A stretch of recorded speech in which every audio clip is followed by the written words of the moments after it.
Trade talks began this morning between U.S. and Chinese officials in Kuala Lumpur, Malaysia.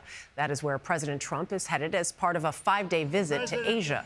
The highlight, planned talks with Chinese President Xi Jinping on Thursday with the goal of de-escalating the trade war with China. This comes as President Trump is ratcheting up economic pressure on a country much closer to home. Willie James Inman is at the White House with the very latest. Willie, good morning.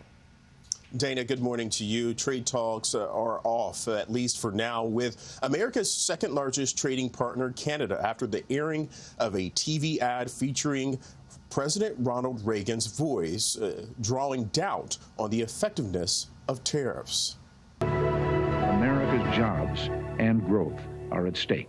Ontario Premier Doug Ford now says he will pull the ad that has sparked international trade tensions, saying in a post on X, in speaking with Prime Minister Carney, Ontario will pause its U.S. advertising campaign effective Monday so that trade talks can resume. They could have pulled it tonight. They're going to pull it Monday. Well, that's dirty playing, but I can play dirtier than they can. The about-face comes after President Trump said he would end trade negotiations with Canada over the ad, which uses parts of a 1987 radio address by President Ronald Reagan. President Trump blasted the ad, calling it fake, writing, "They only did this to interfere with the decision of the U.S. Supreme Court and other courts." And in a statement, the Ronald Reagan Presidential Foundation said the ad misrepresents the late president's words.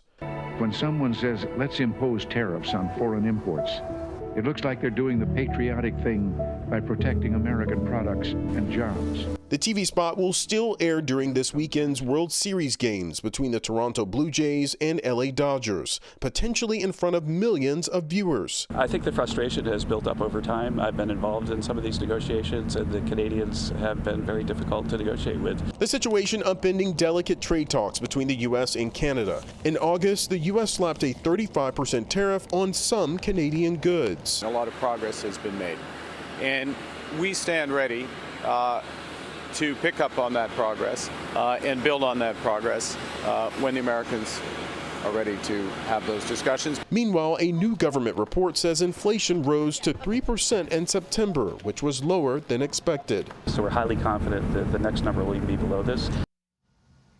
Now, recipients of Social Security benefits can expect their payments to rise 2.8% for 2026, with the average payment increasing by $56. Michelle? All right. Willie James Inman, thank you.